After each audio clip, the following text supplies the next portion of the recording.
Have you ever sacrificed your youth, your entire family, just to help a man achieve the life he dreamed of? And then, on the day he finally stood at that peak, you were the one cast out of his life as if you had never existed. I'm about to tell you a story I didn't have the courage to speak about for years. The day I placed all my trust, all my money, and even the happiness of my family into one person, only to witness with my own eyes the moment everything shattered. One betrayal was enough to change an entire life, and the karmic blow that followed came so swiftly it left even the heavens in stunned silence. Before we begin this story, let me know where you are listening from in the comments below. My name is Naomi Carter. I'm 28 years old, and what I'm about to tell you today will forever change the way you see your own family. I used to believe that when you love someone, their victories become yours too. I believed it so deeply that I built my entire life around it. Around him. Around the idea that we were climbing the same mountain, even when my hands were the only ones blistered and bloodied from pulling us upward. But on Lucas's graduation day, the day he became Dr. Bennett, I learned what it truly means to stand beside someone while belonging nowhere in their world. The morning sun hit the courtyard of the medical university with a kind of theatrical brightness, the kind reserved for moments people frame and hang on living room walls. I sat alone at the far back of the audience, slipping into the shadows like muscle memory. If I closed my eyes, I could still smell the bleach from the restaurant I had cleaned at dawn before coming here. My hands still stung from scrubbing tile grout, tiny cuts burning beneath the thin layers of cheap lotion I'd used to hide them. Around me, the air buzzed with pride. Parents clutched bouquets, siblings waved signs, and grandparents dabbed tears from wrinkled cheeks. People had traveled across states to watch their children step into the future. Their excitement was loud, warm, confident. Everything my own presence was not. My family wasn't there. They had never cared much for ceremonies. Or for me. I learned a long time ago not to expect them in my major moments. But today wasn't about me. It was about Lucas. When his name echoed through the speakers, Lucas Bennett, Doctor of Medicine, the crowd erupted as if they were welcoming royalty. Evelyn shot up from her seat, a glittering force wrapped in Chanel and self-importance.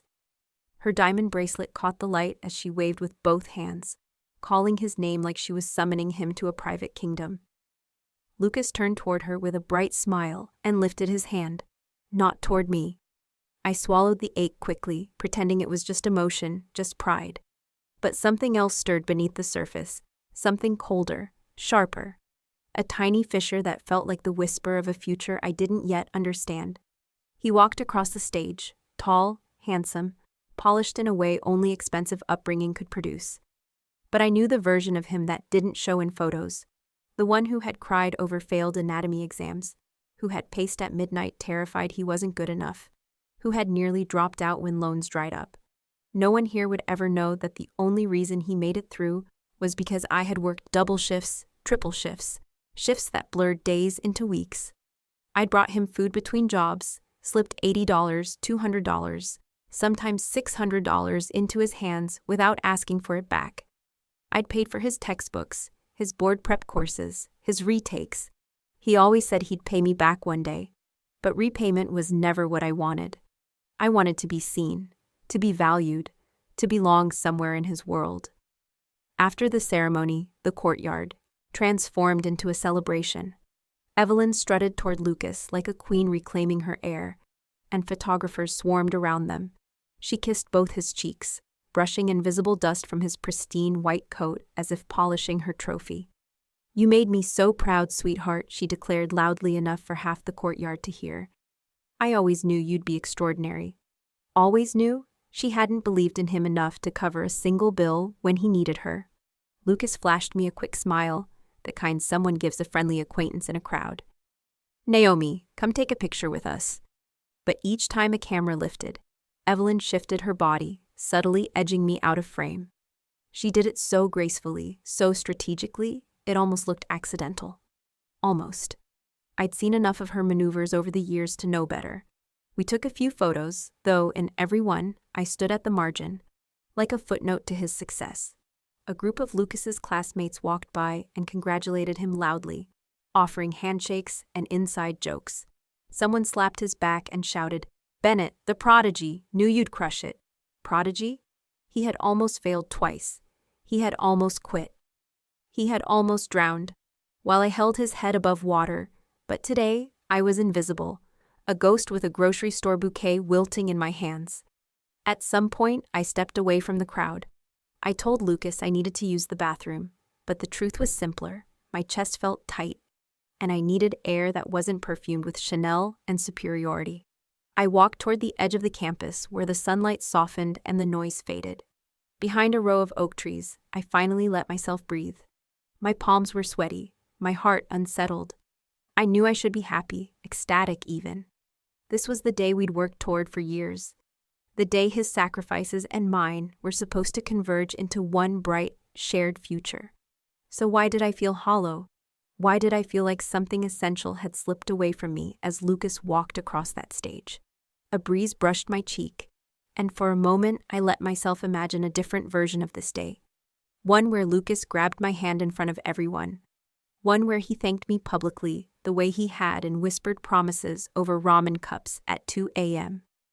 One where his mother smiled at me not with politeness, but with respect. But that wasn't the world we lived in. In this world, Lucas belonged to Evelyn, to the medical elite, to the gleaming life he'd always wanted. And I belonged nowhere visible. I returned to the courtyard just as Lucas was being pulled into another cluster of photos with donors, his new colleagues, his mother, professors who'd only ever seen his polished exterior, people who would never know that I had carried the weight of his ambition long before they celebrated its result. Somewhere inside me, a quiet voice whispered, "This is the first day you are no longer part of his story." I pushed the thought away. It felt cruel, dramatic, ungrateful. Lucas had never been unkind to me, not yet. He had flaws, but don't we all? I told myself I was overthinking, tired from working too many shifts, overwhelmed by the spectacle of it all.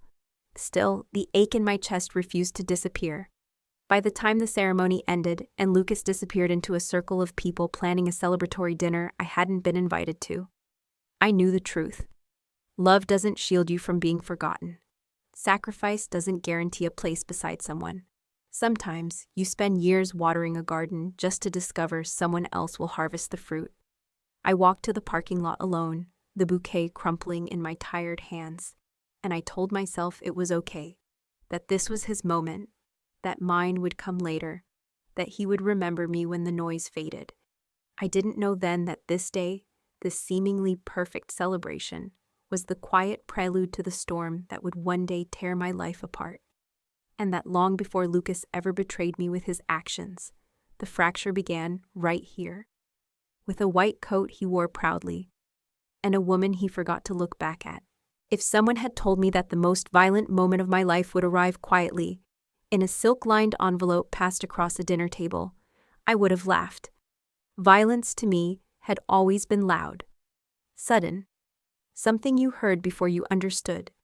But betrayal, true betrayal, it arrives like a lullaby, soft, sweet, so disarmingly warm you don't realize you're bleeding until you look down and see your own hands shaking. That night, Lucas had asked me out to dinner at one of those restaurants where the tablecloths are so white, they make people like me afraid to spill water. He'd made a reservation under Dr. Bennett, and the hostess had said it with a reverence that made him sit taller, as though the title itself was oxygen. I thought he wanted to celebrate. We'd survived the brutal years. He had finally begun his first residency rotation. Our life, our real life, was supposed to start. "Naomi," he said, lifting his glass of wine with a soft smile that I would replay for months after this moment. "I couldn't have done this without you." It was the kind of line women dream of hearing, the kind that should have made my heart bloom. Instead, something inside me tightened. Maybe because I'd felt distant from him lately. Maybe because every time he said thank you, it sounded more like, "I'm done needing you." He reached across the table and touched my hand. "You were the foundation for everything," he said warmly. "My anchor, my constant. I'm grateful for you." I smiled back, but I felt a faint tremor inside my chest. Gratitude was something you expressed at the end of a story, not the beginning of one. Before I could respond, he slid a small cream-colored envelope across the table. Thick, elegant, formal. "Open it," he said, still wearing that gentle smile that now felt wrong on his face. "I just want what's best for both of us." I opened it. My world collapsed before I even finished the first line. Notice of divorce filing. Filed by Lucas Bennett. Served to Naomi Carter. My breath froze halfway up my throat. The restaurant noise dimmed, like someone had turned the dial down on reality itself. I couldn't feel my fingers. I couldn't feel anything except a strange, ringing pressure in my ears. I didn't cry. Not yet. My body reacted first, instinctively, like an animal cornered. My nails dug into my palms under the table, desperate to hold on to any piece of dignity that hadn't just been ripped away. "Lucas, what is this?" My voice trembled so softly it almost wasn't mine. He exhaled, as if relieved to finally be free of a burden. "Naomi, listen. We've grown in different directions. My career is accelerating. I'm moving into a different social environment. My mother thinks..." There it was. I felt something inside me die. "Your mother," I repeated quietly. He flinched slightly, but didn't correct me. Suddenly a familiar, icy voice cut through the space between us. "Yes, dear," Evelyn said, stepping beside our table as if she had choreographed the moment. Her perfume, expensive, suffocating, struck me like a memory I didn't ask for. Lucas is entering a prestigious phase in his life.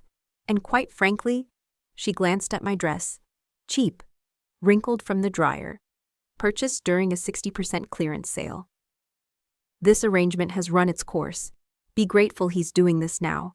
At least he didn't ruin his social standing by dragging a working-class girl like you into his professional life. Each word dropped like a shard of ice into my spine. Working-class girl. Run its course.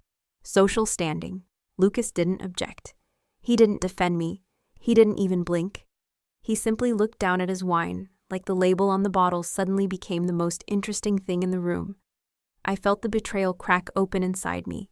Not sharp, not sudden, but slow, like watching a rope fray strand by strand until it finally snaps. "Lucas," I whispered, "we built your entire future together. I appreciate everything you did," he cut in gently, almost rehearsed. "But now I need to focus on acceleration, on aligning myself with people who can support the future I'm stepping into." He used the word acceleration like he was talking about a career graph. He used the word aligning like I was a misprinted puzzle piece. "And us?" I said. He didn't hesitate. "There won't be an us." My throat burned, but I kept breathing. I forced myself to keep breathing because I knew if I didn't, I'd shatter right there on the restaurant floor. I stared at the divorce papers again, noticing the date. He'd filed them a week earlier. A week. While I was folding his laundry, packing his lunches, pushing through double shifts to ease his stress, hoping stupidly that our distance was temporary. Evelyn tapped her manicured nails against the table. "Sign it today if you can, dear. It's better to keep this clean. Lucas's colleagues don't need drama." The word drama nearly made me laugh, as if abandoning someone who built your life was an administrative inconvenience. I stood up slowly, steadying myself against the edge of the table. My knees felt weak, but my voice, when it came, was calm. Too calm. "I need time," I said. "I need to process this." Lucas sighed, disappointed not because he hurt me, but because I wasn't making this easy for him. "Naomi, don't make this complicated. It's just paperwork. Just paperwork." 3 words that would haunt me. I didn't remember leaving the restaurant. I only remembered the moment outside when the cold night air hit my face and the tears finally came. Not loud, not messy, but silent and steady, like grief that had been waiting its whole life for permission to surface. But beneath the sorrow, beneath the humiliation, something else began to form, a quiet, simmering rage. Not vicious, not petty, not irrational. The kind of rage born from clarity. The rage of someone who realizes they were never seen, never valued, never considered an equal, only a stepping stone on someone else's climb. I walked into that night alone, but no longer the woman who had walked into that restaurant. Something in me had snapped. Not broken, snapped. Broken things can be repaired. Snapped things change direction forever. And from that moment on, Lucas Bennett's life would never unfold the way he planned. He just didn't know it yet. People think betrayal blinds you, but the truth is this: betrayal sharpens your vision. The morning after Lucas served me those divorce papers, I woke up with the kind of clarity that hurts. The kind of clarity that makes you see the past, not through the lens of love, but through the lens of truth. A colder lens, a more honest one. I remember sitting on the edge of my bed, staring at the same pair of work shoes I'd worn for years, faded, bent at the sides, softened by long hours on hard floors. Shoes that had walked me through 2 jobs to keep Lucas's dreams alive, to keep us alive. And now I understood something brutal. Lucas didn't just want freedom. He wanted freedom without guilt, without accountability, without leaving behind evidence of the woman who built him. But I wasn't going to let him rewrite our story as if I had been a footnote. Not this time. Not ever again. At 10 a.m., I walked into attorney Marcus Hill's office. His real office, not the one he'd let Lucas assume was too expensive for someone like me. It sat inside a modest brick building downtown. Nothing fancy from the outside, but inside it held the kind of certainty I didn't yet have in myself. A certainty I desperately needed. Marcus looked up from his desk when I walked in, and for the first time since the restaurant, I felt something warm, not comfort, not reassurance, but respect. "Naomi," he said, rising to shake my hand. "I heard from the clerk that you were served." "I'm sorry." "Don't be," I replied, surprising both of us. "I'm not here to cry. I'm here to fight." His eyebrows lifted slightly. "Good. Then sit down." I did. And for the first time, I told someone everything. All the years of financial support, the rent I covered, the food, the textbooks, the board exam fees, the loan gaps, the times he couldn't afford utilities, the months his mother refused to help him, the pay stubs, the receipts, the transfers, the nights I stayed up until 4 a.m. cleaning offices so he could study. I even told Marcus about the fear, how I'd felt guilty for doubting Lucas, how betrayal had seemed impossible. When I finished, Marcus leaned back in his chair and sighed. "Naomi," he said slowly, "you do understand what you're describing, right?" "I'm describing my stupidity," I answered quietly. "No," he shook his head firmly. "You're describing marital debt. You're describing reimbursement claims. You're describing a legal right to compensation, not charity. You weren't a wallet. You were an investor." The words stunned me. An investor. A person with rights, not just emotions. Marcus slid a thick folder across his desk.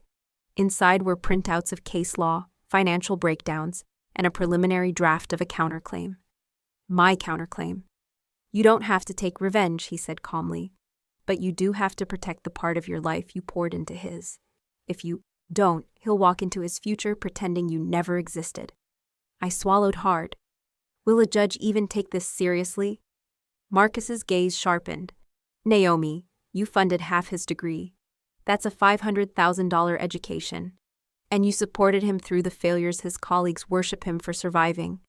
A judge won't just take it seriously, they'll take it personally."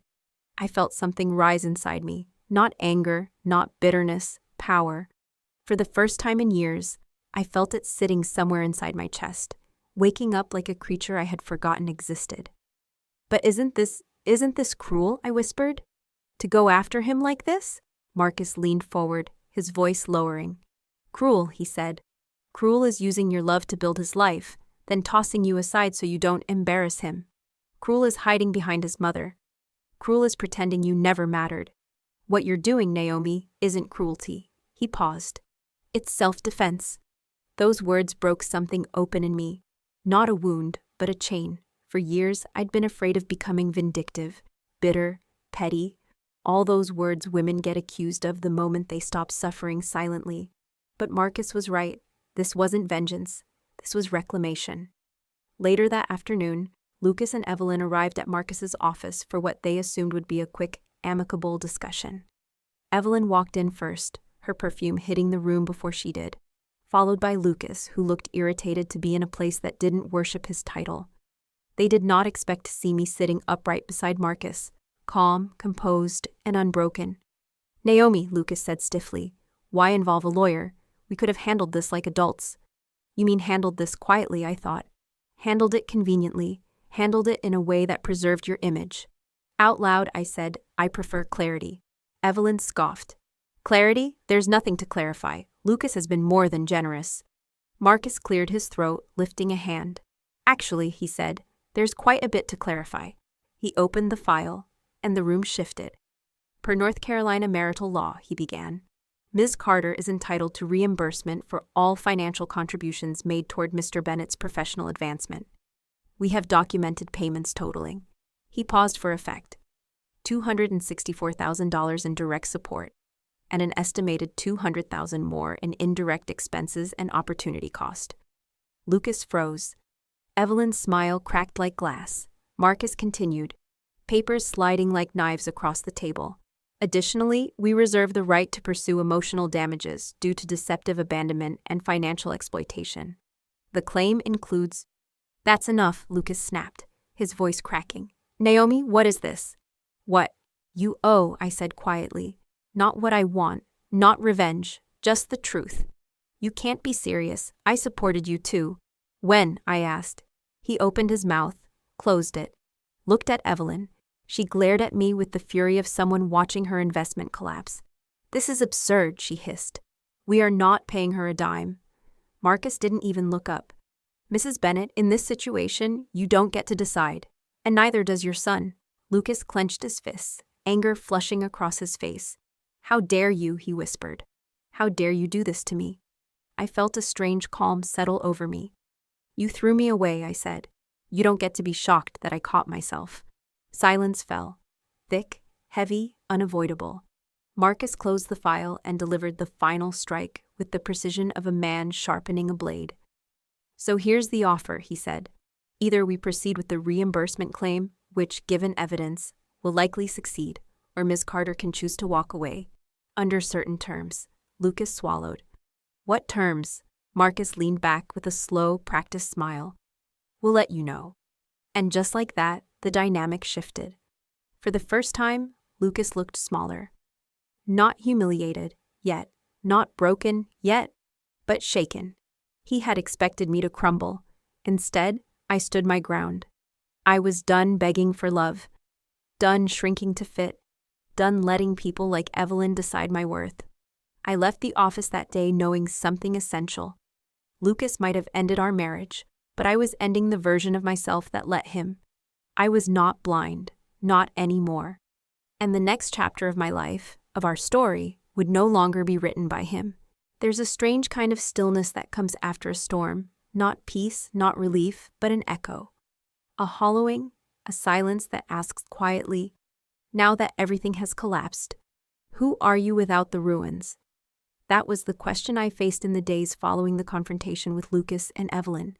Their shock had been satisfying, yes, but satisfaction is a thin blanket for a cold night. Once the adrenaline faded, I found myself sitting alone on my apartment floor, surrounded by receipts, tax forms, pay stubs, bank statements, paper evidence of a woman who had spent years pouring her life into a man who treated her like a temporary loan. For a few days, every document felt like a wound reopening, but by the 5th day, something unexpected happened. I stopped seeing the pain. I started seeing the truth. Those papers weren't a testimony of how foolish I had been. They were proof of how strong I had been, of how much I had carried, of what I had survived. They were the record of a woman who had given everything she had and still somehow stood upright. Yet the more I looked at those documents, the more I realized something I didn't know how to admit out loud. I didn't want the money back. Not because Lucas didn't owe me. He did. Every cent, every hour, every night I came home with my body aching like it was made of rusted metal. But taking his money, keeping that tether, it felt like dragging a chain behind me for the rest of my life. And I wanted freedom more than compensation. The final meeting with Marcus felt heavier than the previous ones. Not because of fear, but because of clarity. Clarity can be terrifying when it demands you let go. Marcus spread the documents across the table. Drafts, figures, legal clauses, projections. He looked at me the way a friend looks at someone about to jump into cold water. You know, he said gently, we can win this. I know, I whispered. You'd walk away with enough money to restart your life 10 times over. I know. And you deserve it. I closed my eyes. I know, Marcus. So why aren't you taking it? I took a slow breath, letting it fill the quiet space between us. Because the money won't free me, I said. It'll tie me to him forever. Every dollar would taste like him, like debt, like chains. I don't want my future to be paid for by a man who treated me like a secret inconvenience. Marcus studied me for a long moment. You're choosing peace over justice, he murmured. No, I said softly. I'm choosing purpose over noise.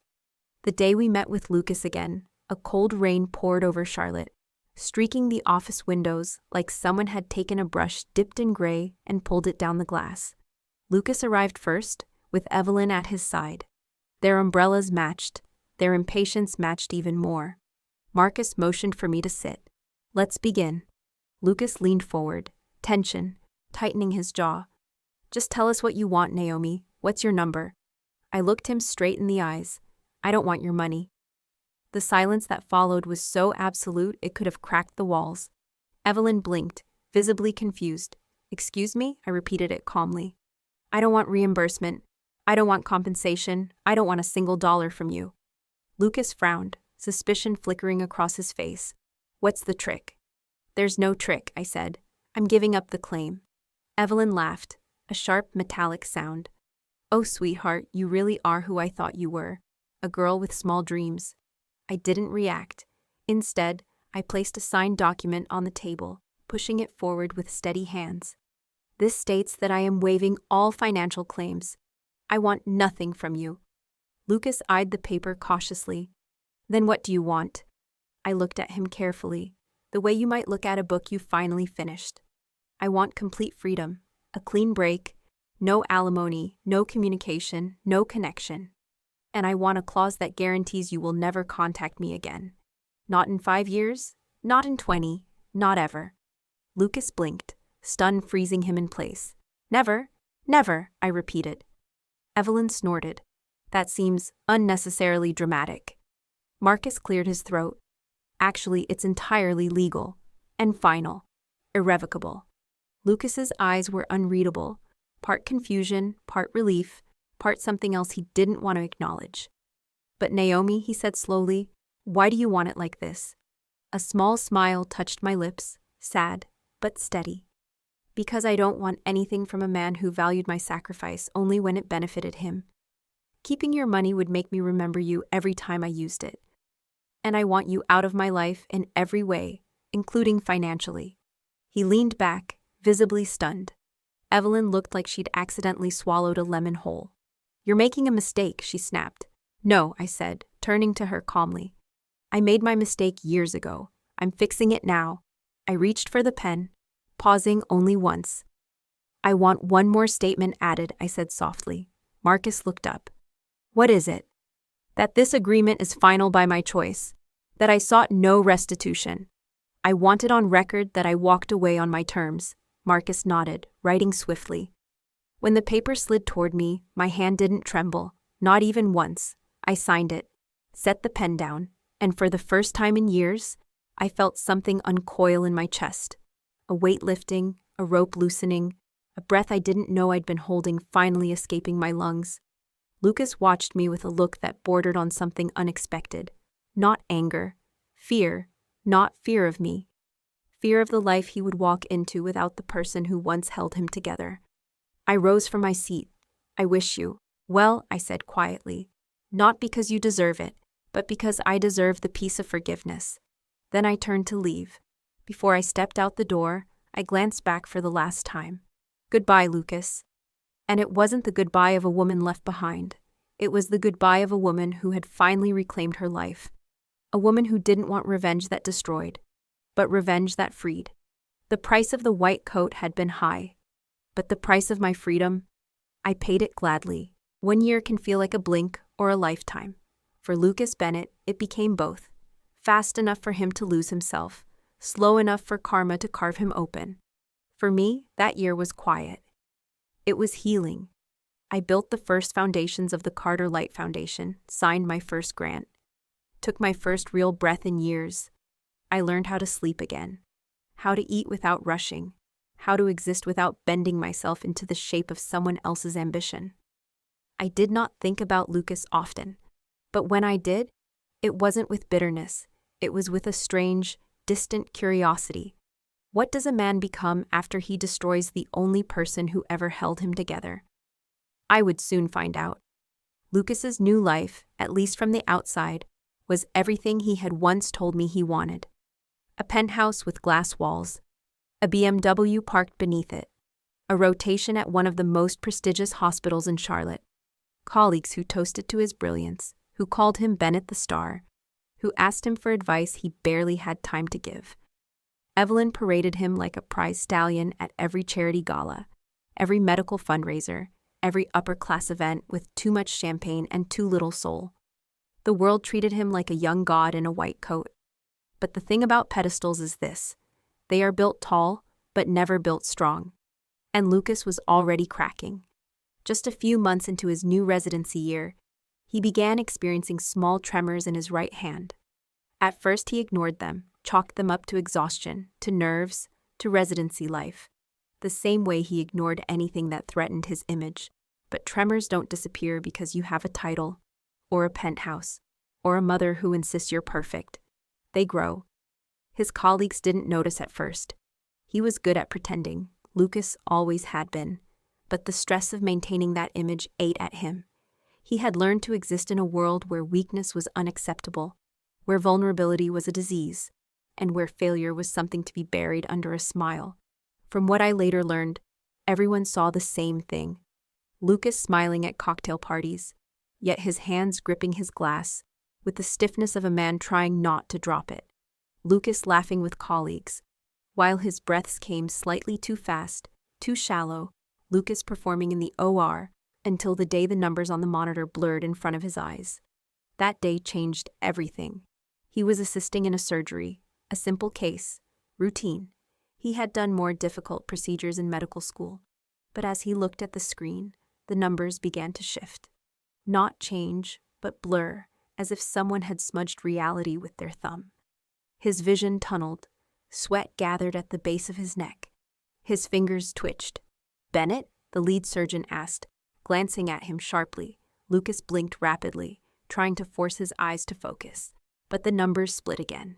3 copies of the same line. Then 2, then none. I'm fine, he said, voice too thin. Just dehydration. But the tremor worsened. The surgeon stiffened. "Step out, now." Lucas left the operating room in humiliation, his scrub top clinging to his skin, his breath erratic. He told the nurse he'd fainted from skipping breakfast. She nodded politely, pretending to believe him. But the hospital rumor mill didn't pretend. Within hours, whispers spread. Bennett froze during a surgery. Bennett might not be stable. Bennett's not as perfect as Evelyn claims. And for a man like Lucas, whose entire worth depended on appearing untouchable, the whispers were enough to unravel him. What I didn't know at the time was that his new life wasn't just stressful. It was unsustainable. He lived in a penthouse he couldn't afford, drove a car paid for by loans he couldn't breathe under, attended parties where he had to pretend the debt didn't crush him, maintained a relationship with a mother who critiqued every flaw, every weakness, every sign he wasn't the golden son she advertised. His life was a luxury brand with no stock behind it, and his body was the first to break. The symptoms escalated: dizziness, light sensitivity, sleeplessness, hand tremors so persistent he began keeping them in his pockets during conversations. But he refused to see a doctor. In his mind, doctors treat other people, not him, not Dr. Bennett, not the man who had left behind the woman who once grounded him, not the man who burned his bridges to become the elite version of himself. But illness doesn't negotiate with ego. And one night, alone in his penthouse, Lucas collapsed onto the floor. The world spun. His heart hammered. He tasted metal. He couldn't tell up from down. The paramedics found him half-conscious. He woke up in a hospital bed, not as Dr. Bennett, but as a patient. And that distinction broke something in him. I didn't know any of this when it happened. I wasn't checking his social media, wasn't asking coworkers, wasn't keeping tabs on his life. But 6 months after the collapse, I heard from someone else, Jade. She showed up at the foundation one afternoon, breathless from climbing the stairs too fast. "You need to hear this," she said, pulling up her phone.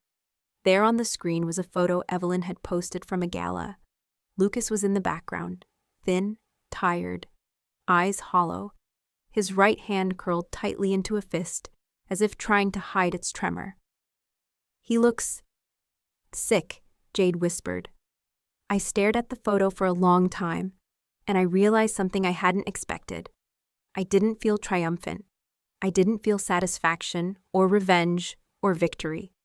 I felt nothing sharp, just a quiet, distant ache, not for him, but for the entire cycle that had shaped both our lives.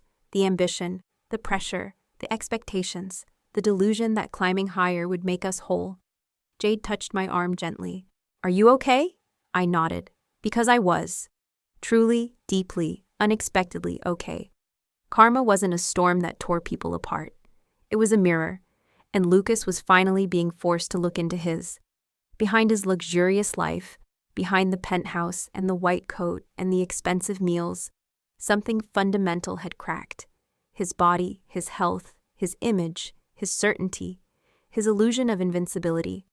And the world he abandoned me for, the world he sacrificed me to join, wasn't catching him. It was watching him fall. His mother grew distant. His colleagues whispered. His debts grew sharper than knives. His tremors worsened. His vision blurred. And he no longer knew who he was without the life I once held together for him. He was unraveling. And fate, it seemed, was just getting started. There are moments in life that arrive like invoices, clearly itemized, brutally honest, demanding payment for every mistake you thought you buried. For Lucas Bennett, that moment came under fluorescent hospital lights, wearing a patient gown instead of a white coat. I didn't witness it in real time. I learned the details later, scattered through whispers, paperwork, and the reluctant confession of a man whose world had begun to collapse. But I can picture it vividly. I know him too well not to. I imagine Lucas sitting on the edge of the exam table, posture stiff, jaw tight, trying to appear like Dr. Bennett instead of patient Bennett. A man who believed healthcare was something that happened to other people. People without degrees, without titles, without reputations to uphold. But illness does not ask for credentials. The neurologist who evaluated him was Dr. Patel, a woman known for being brilliant and even more known for being immune to charm. Lucas had relied on charm his entire life. The polite smile, the "yes, ma'am," the humble success story he told at galas to appear grounded. But charm doesn't work on a doctor staring at MRI results. Dr. Patel didn't bow, didn't soften, didn't look at him like the rising star of Charlotte's medical scene. She looked at him clinically, professionally, with detachment he wasn't used to.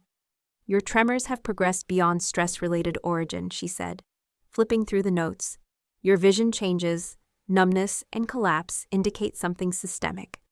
Lucas tried to push back. Of course he did. "I've been running on little sleep," he insisted. "Residency schedules are brutal. That's all this is." Dr. Patel didn't blink. "Sleep deprivation doesn't cause lesions on your scan." I know exactly how those words must have hit him. Like a slap, like a loss of control, like the first crack in the mirror he'd spent years polishing. "Lesions?" he breathed. Dr. Patel tapped the MRI. "2, possibly demyelinating. We'll need further tests, the working diagnosis." She paused, letting the weight of the words fall into the room. "Is a progressive neurological disorder." He must have felt the floor vanish beneath him. A man who built his identity on precision, told he was losing the one thing that made him who he was. His hands, his eyesight, his control. But the worst part wasn't the medical truth. It was the financial one. The billing coordinator came in shortly after, a clipboard in hand, a tight smile that wasn't unkind, but wasn't comforting either. "You don't have an active disability plan, Dr. Bennett. Treatment estimates start around..." She paused, double-checking the number. $1.8 million over the next several years. Lucas laughed. Not because it was funny, but because shock sometimes sounds like madness. "There must be a mistake," he said. "Insurance covers..." "Your plan does not cover specialty neurological treatment at this level," she replied. And your premium lapse last January voided certain protections. He had let his protections lapse. Of course he had.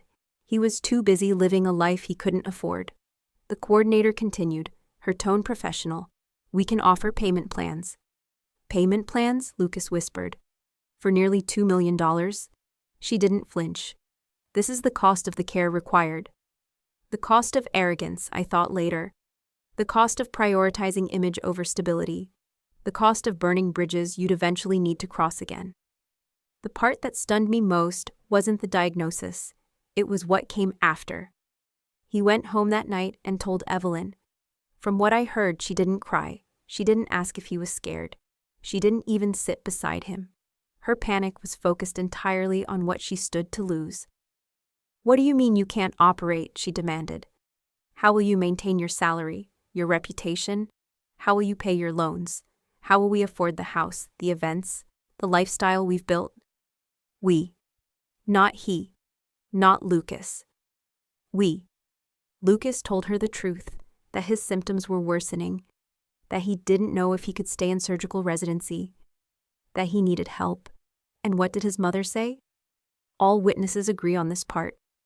She stepped back, looked at him like he had personally betrayed her, and hissed. All those years I invested in your success. For this? To lose our standing, to lose everything we built? What was the point if you can't even stay healthy enough to protect it? Our standing, our success, our investment. There was no love in her fears, only loss. Lucas didn't break that night, not yet, but something inside him did. A foundational beam, a belief, a certainty. For the first time, he understood something I learned long before him. Some people love you only when you're useful. I used to think Lucas left me because he didn't love me anymore. I learned later that he left me because he didn't love himself. And I was the mirror reflecting the truth he didn't want to face. But Evelyn? She loved the reflection, not the boy. And when the reflection cracked, her affection drained like water through broken glass. A week later, his symptoms worsened. The tremors grew violent. He couldn't hold a scalpel, could barely button a shirt. His dizziness made standing dangerous. His credit cards declined. His loans defaulted. His luxury rental agency demanded payment. Life had come to collect, and collection was ruthless. He returned to the hospital for further testing. The final blow came then, an official diagnosis, worse than suspected, stamped on a medical report that would follow him forever. A chronic illness, long-term, progressive, debilitating. The kind of diagnosis that rearranges a life in a single sentence. The kind that makes a man realize the future he built is a tower of glass. The kind that forces him to confront the truth. The world he abandoned me for would not carry him now. And yet, even then, even with his life folding in on itself, Lucas Bennett still hadn't reached bottom. But he was plunging toward it, rapidly, because the next chapter of his downfall would introduce a new humiliation. He would be forced to reach out to the only person he had ever truly needed. The woman he discarded like a footnote. Me. People imagine rock bottom as a dramatic fall. Screaming, crashing, the sound of something shattering. But the truth is quieter. Rock bottom is a phone ringing in the dark. And the man who once believed he would never need me again. Dialing my number with trembling hands. But before that call came, the world had to finish stripping him down. I didn't witness his unraveling directly. Life had finally given me peace, and I wasn't about to waste it watching someone else burn. But news of a man like Lucas moves through a city quickly, especially a city that once adored him. From donors, from residents, from nurses who whispered in stairwells, from Evelyn's acquaintances who gossiped behind crystal glasses. Piece by piece, I gathered the truth of his descent. After the diagnosis, and after Evelyn's cold revulsion, Lucas tried desperately to pull himself back up, to reclaim some semblance of the image he had polished his whole life. He attended events, even when the lights blurred. He drank fine wine, even when his hands shook. He smiled for photos, even when his knees nearly buckled. He played the role of golden boy, long past the point his body could keep up. At first, the elite circle offered sympathy, the shallow kind. "Oh, darling, you look tired." So brave of you to keep working. You should take a break. A spa trip might fix everything. Oh, a neurological disorder? How unfortunate. He became pity wrapped in Prada. And the higher he tried to climb, the faster he began to slip. The final blow came from Evelyn's so-called friends. One night, in her desperation, she called several of them, begging for donations, loans, help. Anything to salvage Lucas's care costs. Her voice cracked as she tried to preserve the illusion of her perfect life. But entitlement is a scent people can smell from miles away.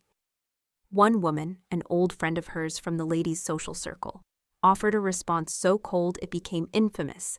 "Oh dear, he's sick. Truly?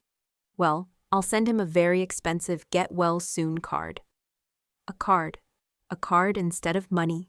A card instead of compassion. A card instead of the help Evelyn had always demanded from everyone else. Lucas heard her words.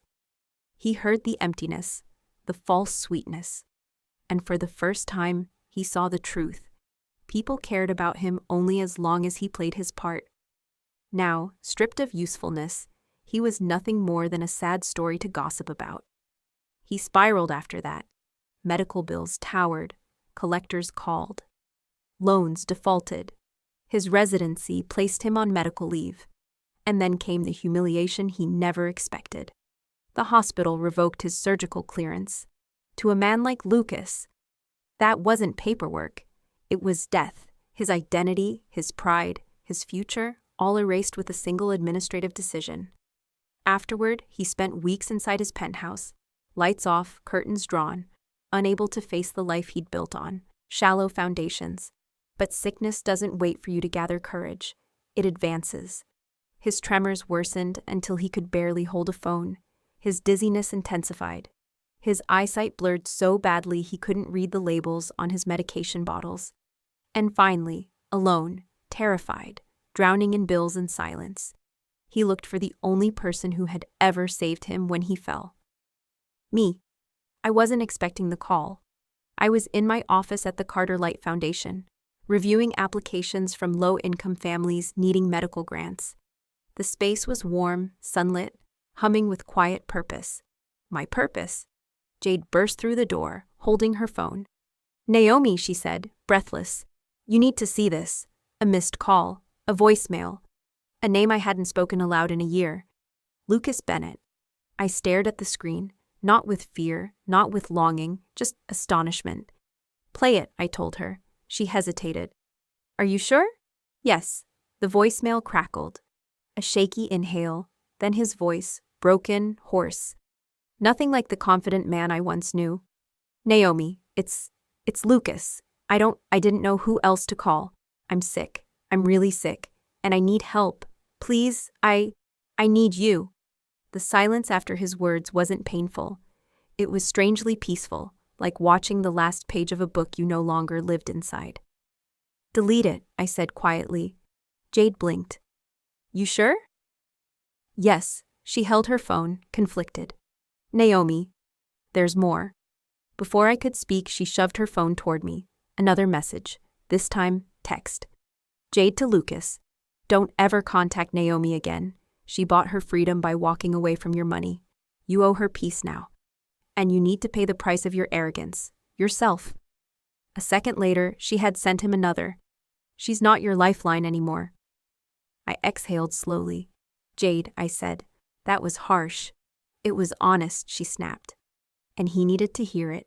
She wasn't wrong. Still, something inside me shifted. Not grief, not pity, but recognition. He was sinking. The world that once applauded him was now watching from the sidelines, wineglasses in hand, waiting to see if he drowned or floated. Karma wasn't punishing him. Life was revealing him. And then came the moment that chilled even me. Out of desperation, or maybe nostalgia, Lucas searched for me online, my foundation profile, the press photos, the interviews, the picture of me standing with donors, confident and steady. People told me about his reaction later. He froze, stared at the screen like it was haunted, saw a woman who no longer lived in the shadow he tried to leave her in, a woman who had risen from her heartbreak instead of drowning in it. He whispered one sentence. "She doesn't look like the same person." And he was right, I wasn't. His world had collapsed. Mine had taken root. He had lost control. I had found direction, but now his desperation had breached the distance between us. Lucas had dialed my number once, but the next time wouldn't be a voicemail. It would be something else, something bigger, something that would force us into the same room again. Not as lovers, not as enemies, but as two broken versions of our former selves, about to collide with the consequences of decisions we could never take back. When I created the Carter Light Foundation, I wasn't trying to prove anything to the world. I wasn't building a monument to my suffering. I simply wanted to help people who were invisible the way I once felt invisible. People who fell through the cracks of a system that valued money over humanity. Never, not even in my darkest imaginings, did I expect the man who once called himself my future to walk through its doors as a supplicant. But fate has a strange sense of irony, sometimes cruel, sometimes poetic, always precise. The morning Lucas arrived, the foundation office was unusually calm. Sunlight spilled across the waiting room, soft and warm, illuminating the mismatched furniture we'd collected from auctions and donations. The scent of fresh coffee drifted from the kitchenette. Volunteers murmured softly as they organized files. It was a place built of sincerity, not excess.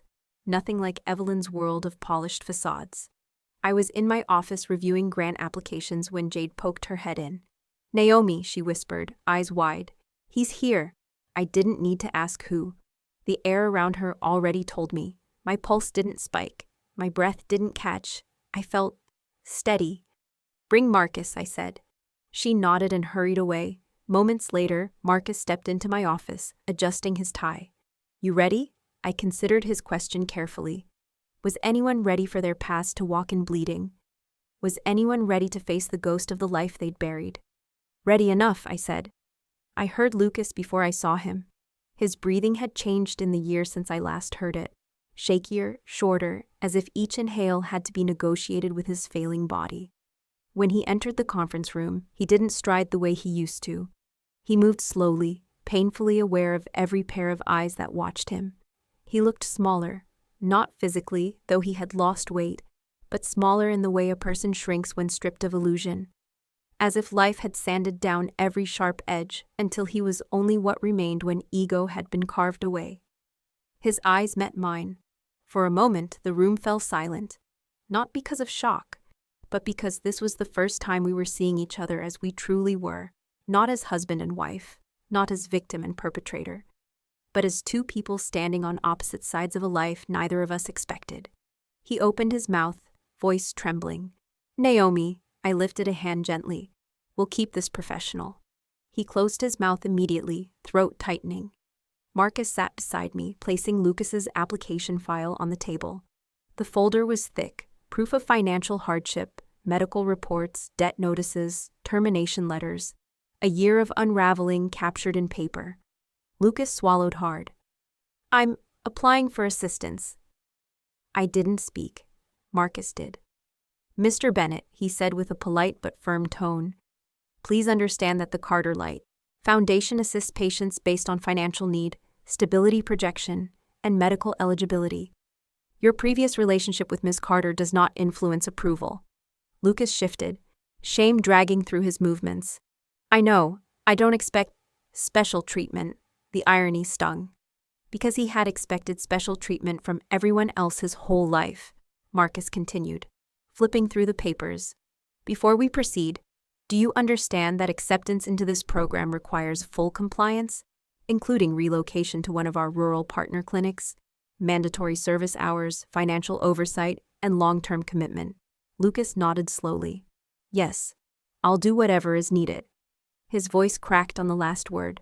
I watched him carefully. It wasn't humiliation he feared. It was irrelevance, oblivion. The man who once rejected the working-class world I came from was now begging for entry into a program built for the working class. Karma didn't need anger. It operated with symmetry. Marcus opened the folder fully. "Mr. Bennett, your case requires a hardship certification from the local social services office." Lucas stiffened. "I already have it." He handed over a crumpled form with a trembling hand, a certification that required him, Dr. Lucas Bennett, to stand in line with struggling families, ride public transportation, and admit publicly that he was financially broken. The image almost shattered me, not from pity, from the sheer weight of the narrative shift. This man, who once looked down on the life I lived, had to announce to strangers that he needed help. That alone told me how far he had fallen. Marcus reviewed the form. "This is in order. Next, we need to verify your debt." Lucas nodded, jaw tight. "You have it in the packet. $3.1 million total," Marcus clarified. "Medical treatment, loans, interest accumulation. Is that correct?" Lucas's voice was barely audible. "Yes." The room held its breath. Then Marcus turned to me. "Would you like to speak?" I looked at Lucas. He looked like a house after a storm. Broken windows, splintered walls, but somehow still standing. Barely. Desperately. I chose my words carefully. "Mr. Bennett," I said, "I want you to understand something clearly. What happens here today is not personal. You are not my past. You are an applicant." He swallowed, nodding. "The foundation does not give charity," I continued. "We invest in potential. We invest in usefulness." His eyes flickered. Pain, shame, a flash of something deeper. I leaned forward slightly. "If we approve you," I said quietly, "we are not saving you. We are repurposing you." He inhaled sharply. Marcus slid the final agreement toward him. "Should the foundation accept your application, we will cover your entire debt, medical and financial. That is roughly $3.1 million. Lucas stared at him, stunned. Marcus continued, voice calm. "In exchange, you will commit 5 years to our Rural Medical Service Initiative. You will relocate. You will serve underserved communities. You will work under supervision. You will live modestly. No luxury expenses, no private practice. No returning to the lifestyle you had before." Lucas blinked hard. 5 years? 5 years, Marcus repeated. "This is not a handout. It is an opportunity for purpose." Silence settled again. Then I spoke the final truth, the one he needed to hear, the one that completed the circle. "Lucas," I said softly, "we are not doing this because you deserve mercy. We are doing this because the world deserves one more doctor who understands what it means to fall."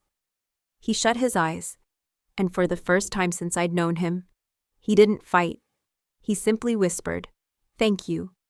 Not with entitlement, not with expectation, but with surrender. He signed the papers with shaking hands. Not because of illness, but because signing them meant something he never imagined. He was no longer the architect of his own life. He was being rebuilt.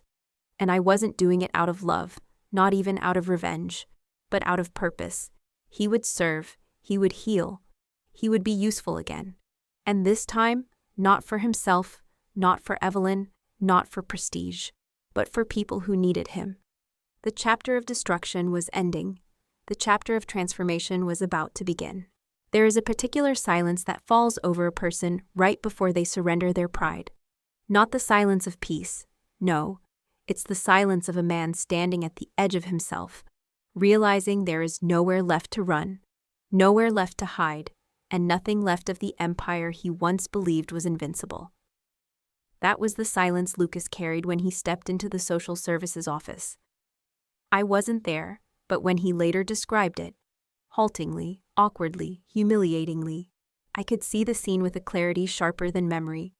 He had arrived early, hours before the place officially burst into chaos. The waiting room was crowded anyway. Single mothers juggling toddlers, elderly men leaning heavily on canes, teenagers filling out job assistance forms, women staring blankly at eviction notices. And then there was Lucas, Dr. Lucas Bennett, a man who once believed he was above struggle, above need, above the world I had lived in for years. He had to stand in that line, had to clutch his trembling hands against his chest, had to feel the weight of eyes on him, the recognition, the whispers. "That's Dr. Bennett from St. Augustine's. What's he doing here? Is he applying for hardship? Did something happen to him?" Humiliation is a strange currency. The more pride a person has held, the more devastating it feels to lose. And Lucas had spent years hoarding pride like oxygen. He waited in line for 2 hours. No one gave him special treatment. No one cared about his degree. No one cared about his past. He was just another broken human being looking for help in a system that moved at the speed of exhaustion. When his turn finally came, the clerk looked up from her computer and blinked in polite confusion. "Name?" he answered quietly. "Lucas Bennett." "Reason for visit?" He swallowed hard. "I need a hardship certification." Her fingers clicked across the keyboard. "For job loss?" "No," he said. "For medical care." She stopped typing and looked at him fully for the first time. His hands shaking, his eyes unfocused, his posture stiff with embarrassment. She softened. "I'll need you to say it out loud, sir," she said gently. "For documentation." He closed his eyes. Then, for the first time in his life, he spoke a sentence he had once believed he would never have to say. "I need financial assistance to receive medical treatment." There it was, his rock bottom, his reckoning, his pride unraveling. The clerk nodded and completed the paperwork. She didn't pity him, she didn't question him, she didn't ridicule him. She simply stamped the approval and handed it back. And Lucas left the building with a piece of paper that carried more weight than his medical degree ever had. 2 days later, he arrived at the Carter-Light Foundation to finish what he had started. But unlike last time, when he walked in with a shredded version of his former dignity, this time he entered with something else: acceptance, not grace, not ease, but acceptance. He stepped into my office alone, no Evelyn, no entourage, no pretense, just Lucas. A man stripped down to his truth, his eyes lifted to mine. "You wanted honesty. Here it is." I nodded, keeping my expression calm. "Then let's finish." Marcus sat beside me, sliding the final contract onto the table. It was thick, pages of conditions, clauses, responsibilities. A binding agreement that would take command of the next years of his life. "This contract," Marcus began, "assigns full medical and financial oversight to the Carter-Light Foundation. In exchange for your debt forgiveness and treatment coverage, you commit to 5 years of supervised medical service in a rural community." Lucas nodded slowly. "I understand," Marcus continued. "You will work full-time at a Carter-Light partner clinic. You will be provided housing and basic needs. You will not maintain private assets above a regulated amount. You will not engage in outside medical practice without express approval." He swallowed. "I understand. You will live simply," Marcus said, "modestly, and you will contribute meaningfully."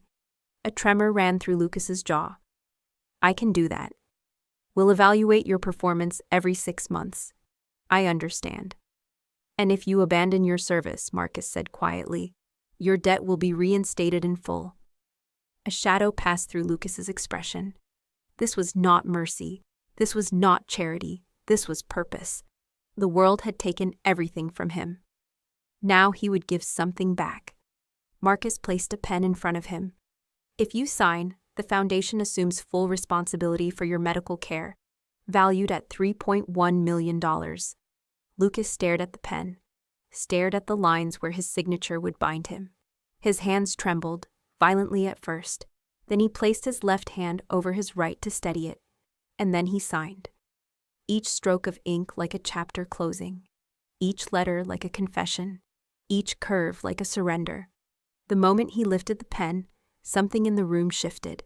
He had crossed the threshold, from the life he once worshipped to the life he now needed. When he finally looked up, his voice was barely audible.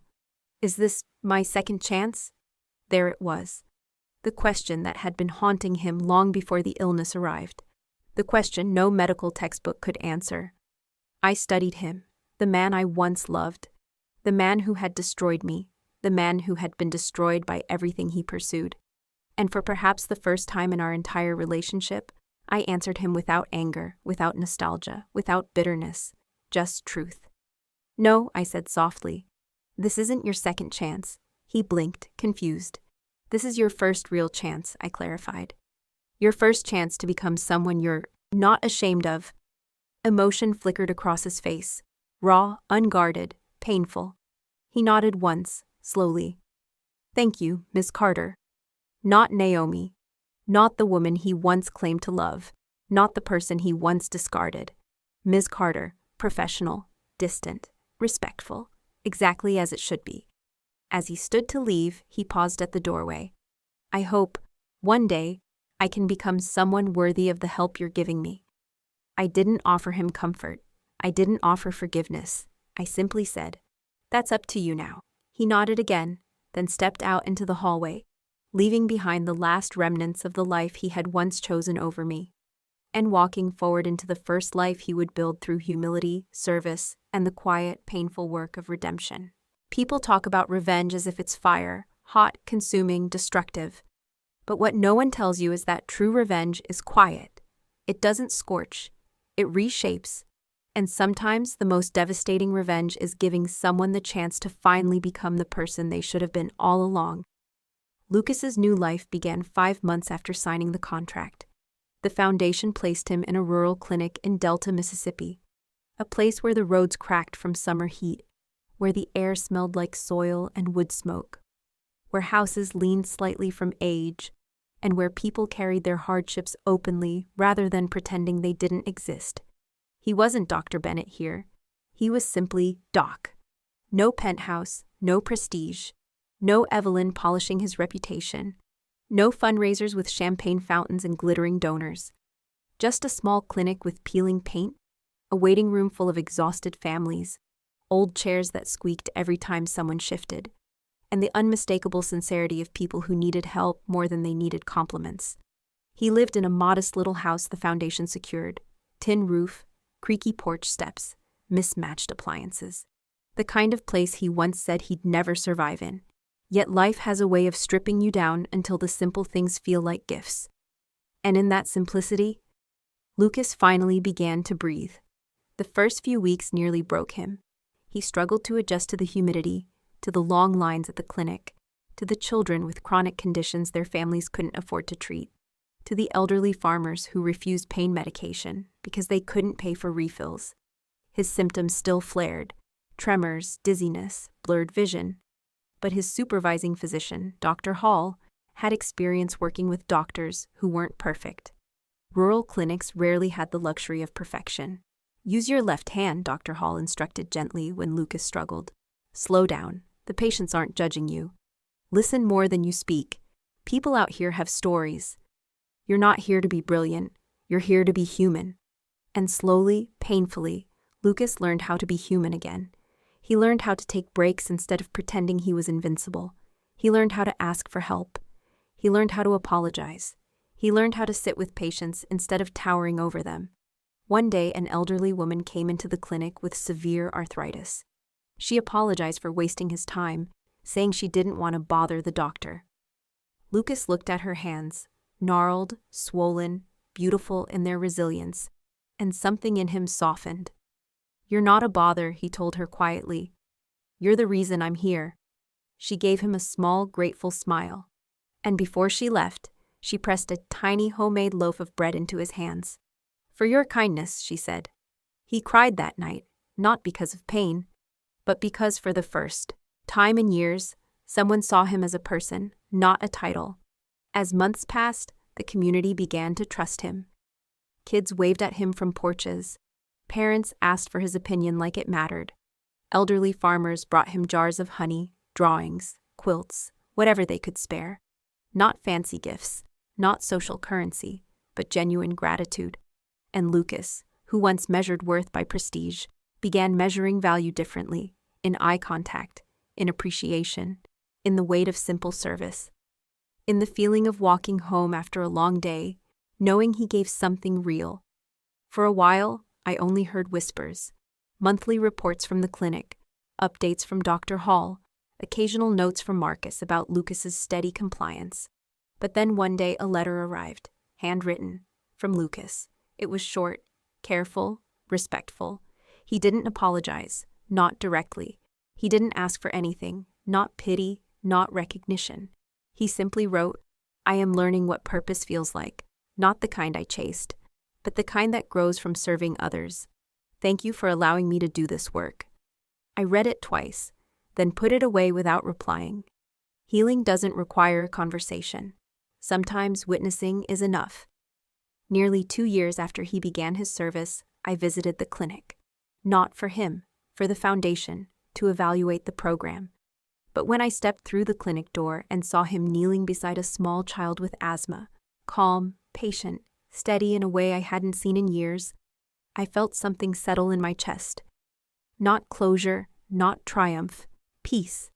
He looked up when the child ran back to her mother, and for a moment, our eyes met. But the moment wasn't electric. It wasn't painful. It wasn't anything dramatic. It was simply human. "Ms. Carter," he said softly. He didn't use my first name. He didn't assume familiarity. "Dr. Bennett," I replied. He gave a small, humble smile. "I'm serving, harder than I ever have, and it feels honest." "I know," I said. He hesitated, then whispered, "This is the hardest work I've ever done." I nodded. "Good. That means it matters." He exhaled, a shaky breath, but steady with truth. "Thank you," he said, voice thick. "Not for saving me, not for forgiving me, but for refusing to let me die in the arrogance I created. I didn't deserve that kind of mercy." I shook my head. "This wasn't mercy, Lucas. It was purpose. I don't do charity, and I don't heal people out of nostalgia. You're here because my mission needed you, not because my heart did." He absorbed that quietly. Then he nodded, accepting the shape of his new life. As I stepped outside, the sun dipped along the horizon, warming the worn dirt road. Children laughed nearby. A screen door slammed. A dog barked somewhere in the distance. Life. Messy, humble life. The kind I once thought wasn't enough. The kind Lucas once thought he was above. The kind we both had to break to understand. My revenge had never been to destroy him.